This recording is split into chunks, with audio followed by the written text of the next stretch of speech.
Hello viewers, আসসালামু আলাইকুম। মুশকিস healthy plate চ্যানেলে আপনাদের সবাইকে স্বাগতম। আজ আমি তৈরি করব আস্ত কোরাল মাছের বারবিকিউ। শীতকাল তো চলেই আসলো, আর এই শীতকালে কিন্তু বারবিকিউ খেতে বেশি ভালো লাগে। আর সেটি যদি হয় মাছের বারবিকিউ, তাহলে তো আর কথাই নেই। সামনে আসছে নতুন বছর। এই নতুন বছরকে স্বাগত জানাতে বাড়িতে যদি এইরকম একটি ফ্রেশ কোরাল মাছ দিয়ে বারবিকিউ করা হয়, তাহলে কিন্তু পরিবারের সবাইকে নিয়ে তা উপভোগ করা যায়। আর এই মাছের টেস্টটা হয় দুর্দান্ত। তবে চলুন কথা না বাড়িয়ে এই কোরাল মাছের আস্ত বারবিকিউ তৈরি করার প্রসেসে চলে যাই। এর জন্য আজকে আমি 1.5 কেজি ওজনের একটি কোরাল মাছ নিয়ে নিয়েছি এবং মাছটার ভেতরটা ভালো করে পরিষ্কার করে তারপর ধুয়ে নিয়েছি। এই বারবিকিউটা আপনারা রূপচাঁদা মাছ, ভেটকি মাছ বা তেলাপিয়া মাছ, যে সকল মাছে কাটা কম সেই সকল মাছ দিয়ে করতে পারেন। এরপর একটি ধারালো ছুরির সাহায্যে এরকম ডিপ কাট করে চিড়ে নিয়েছি, যাতে মশলাটা ভেতর পর্যন্ত ভালো করে ঢুকে, এতে করে বারবিকিউর টেস্টটা অনেক ভালো আসবে। তবে খেয়াল রাখবেন মাছের মাঝে যে শক্ত কাঁটাটা থাকে সেটি যাতে কেটে না যায়। এবার চলে আসলাম মশলাটি মেশানোর জন্য। এর জন্য আমি পানি ঝরানো টক দই নিয়েছি 1/2 কাপ। এখানে টক দইটা অবশ্যই পানি ঝরিয়ে নিতে হবে। এর সাথে আমি দিয়ে দিচ্ছি 1 টেবিল চামচ কাঁচামরিচ বাটা। এতে করে ঝালের পাশাপাশি একটা কাঁচামরিচের দারুণ ফ্লেভার পাওয়া যাবে। সাথে দিয়ে দিচ্ছি আমি 1 টেবিল চামচ আদা বাটা এবং 1 টেবিল চামচ রসুন বাটা। অনেকেই কিন্তু মাছে আদা রসুন বাটাটা খেতে চান না, তবে আমি সাজেস্ট করব বারবিকিউ তৈরি করার ক্ষেত্রে আদা রসুন বাটাটা ব্যবহার করলে এর টেস্টটা অনেক ভালো আসবে। সাথে দিচ্ছি 1 টেবিল চামচ লাল মরিচের গুঁড়ো। এর সাথে দিচ্ছি 2 টেবিল চামচ বারবিকিউ মশলা। এই মশলাটা আপনারা যে কোনো সুপার শপেই কিনতে পাবেন। আমি আজ শানের বারবিকিউ মশলাটা ব্যবহার করেছি। কালারের জন্য দিয়ে দিচ্ছি 1/2 চা চামচ হলুদ গুঁড়ো। সাথে দিচ্ছি 1 টেবিল চামচ জিরা গুঁড়ো। আরও দিচ্ছি 1 টেবিল চামচ ধনিয়া গুঁড়ো। এর সাথে স্বাদ বাড়ানোর জন্য দিচ্ছি 1/4 কাপ বারবিকিউ সস। এই বারবিকিউ সসটাও আপনারা যে কোনো সুপার শপে কিনতে পাবেন। এই সসটা অবশ্যই দেবেন, তাহলে কিন্তু বারবিকিউর টেস্টটা অনেক ভালো আসবে। এই বারবিকিউ সসে তেঁতুলের কাত বা পেস্টটা থাকে বলে এর টেস্টটা অনেক বেশি ভালো আসে। এইবার সবগুলো মশলাকে ভালো মতো মিশিয়ে নিচ্ছি। সাথে দিয়ে দিচ্ছি সামান্য কমলা রঙের ফুড কালার।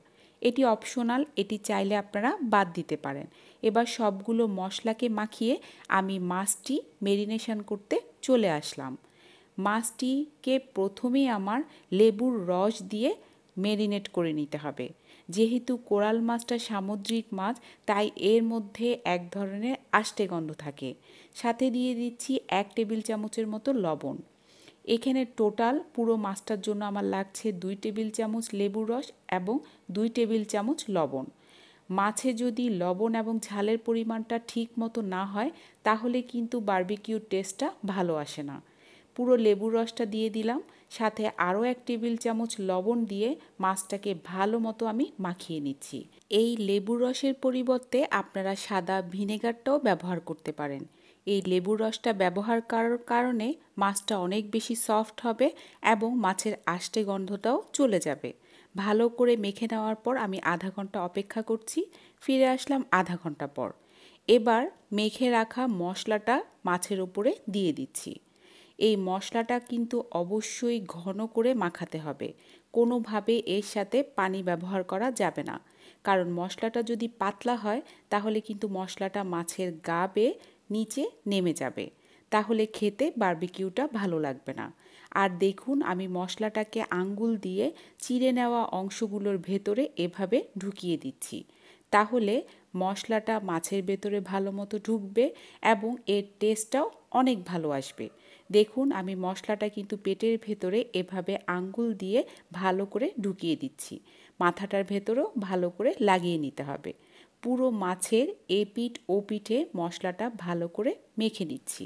মশলাটা আমি মাছের দোনো পাশে ভালো করে মাখিয়ে নেওয়ার পর এর ওপর আমি দিয়ে দিচ্ছি 1 টেবিল চামচ ওয়েস্টার সস। ওয়েস্টার সসে কিন্তু লবণের পরিমাণটা অনেক বেশি থাকে, তাই আপনাদেরকে বুঝে দিতে হবে। আমি মাছের দোনো পাশেই ওয়েস্টার সস লাগিয়ে নিচ্ছি। এই পিঠেও দিয়ে দিচ্ছি আমি আরও 1 টেবিল চামচ ওয়েস্টার সস। এই ওয়েস্টার সসটা দেওয়ার কারণে মাছের টেস্টটা কিন্তু আরও ভালো আসবে। সবশেষে দিয়ে দিচ্ছি হাফ কাপ সরিষার তেল। এই সরিষার তেলের পরিবর্তে আপনারা অলিভ অয়েল বা সয়াবিন তেলও ব্যবহার করতে পারেন। তবে সরিষার তেলের ফ্লেভারটা বারবিকিউর টেস্টটাকে অনেক বাড়িয়ে দেয়। এর তেলটা আমি সবার শেষে দিয়েছি, কারণ মশলাটা যখন পুরোপুরি মাছের গায়ে কোট হয়ে যাবে তারপর তেলটা দিলে মশলাটা মাছের গা থেকে নিচে নেমে আসবে না, অর্থাৎ মাছের গায়ে ভালো মতো মশলাটা লেগে থাকবে। আর তেলটা যদি আমি আগে দেই তখন কিন্তু মশলাটা মাছের গায়ে থাকতে যাবে না, নিচে পড়ে যাবে। তাই তেলটা সবার শেষেই দেবেন। তেল সহ ভালো করে মেখে নেওয়ার পর এরপরে মাছটাকে আমি একটু দেখিয়ে দিচ্ছি। দেখুন মাছের মাথা এবং পেটের ভেতরে মশলাটা ভালো মতো ঢুকে গেছে এবং চিড়ে নেওয়া অংশগুলোর ভেতরেও আমি মশলা ঢুকিয়ে দিয়েছি। এরপর 2 টুকরো লেবু দিয়ে আমি ফয়েল পেপার দিয়ে মুড়িয়ে মাছটাকে নর্মাল ফ্রিজে রেখে দিচ্ছি কম করে 4 থেকে 5 ঘন্টার জন্য। ফিরে আসলাম 4 থেকে 5 ঘন্টা পর। দেখুন আমি ফয়েল পেপারটা খুলে মাছটাকে একটু দেখিয়ে দিচ্ছি। মাছটা কিন্তু ভালো মতো মেরিনেশন হয়ে গেছে। এবার মাছের ওপর থেকে আমি লেবুগুলোকে উঠিয়ে ফেলছি। এরপর আমি দোনো পাশে পড়ে থাকা মশলাটা আবার মাছের গায়ে ভালো মতো লাগিয়ে দিচ্ছি। আপনারা খেয়াল করলে দেখবেন আমার ফয়েল পেপারের সাইজটা কিন্তু একটু বড়। এর কারণ আছে, এটি আপনাদেরকে পরে বলে দিচ্ছি। এবার মাছটাকে আমি ওভেনে ঢুকিয়ে দিচ্ছি 200 ডিগ্রি সেলসিয়াসে 30 মিনিটের জন্য। ওভেনটাকে কিন্তু আমি 5 মিনিট প্রিহিট করে নিয়েছি। দেখুন মাছটা কিন্তু 30 মিনিট পর আমার এক পিঠে বেক করা হয়ে গেছে।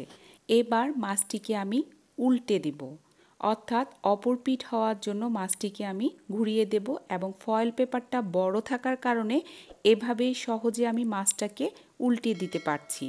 যদি মাছটা ফয়েল পেপারের উপর না থাকতো তাহলে কিন্তু উল্টানোটা আমার জন্য একটু কঠিন হতো। আর মাছটা যেহেতু বেক করার পর অনেকটুকু সফট হয়ে যায়, তাই মাছটা ভেঙে যাওয়ার সম্ভাবনা থাকে। আপনাদের যদি ওভেন না থাকে তাহলে সহজভাবে আমরা যেভাবে মাছ ভাজি করি সেভাবেই আপনারা ভেজে নিতে পারেন, তবে সেক্ষেত্রে টেস্টটা আরেকটু অন্যরকম হবে। আবার আমি ভালো করে মশলাটা উপর দিয়ে লাগিয়ে দিচ্ছি এবং এই পিঠও আমি আবার 30 মিনিটের জন্য ওভেনে 200 ডিগ্রি সেলসিয়াসে বেক করে নিচ্ছি। মাছটা যেহেতু একটু বড় সাইজের, তাই ফয়েল পেপারটা একটু বড় করে নিলে মাছটা উল্টাতে অনেক বেশি সহজ হয়ে যায়। এবার ব্রাশের সাহায্যে আবার মশলাটাকে ভালো মতো লাগিয়ে নিয়ে আমি 30 মিনিটের জন্য মাছের এই পিঠটাকেও বেক করে নিচ্ছি।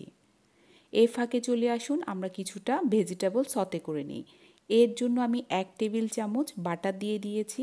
বাটারটা যখন মেল্ট হয়ে আসবে তখন এর মধ্যে আমি 1 টেবিল চামচ মিহি কুচি করা রসুন দিয়ে দিচ্ছি, কারণ ভেজিটেবলের মধ্যে রসুনের ফ্লেভারটা অনেক ভালো লাগে।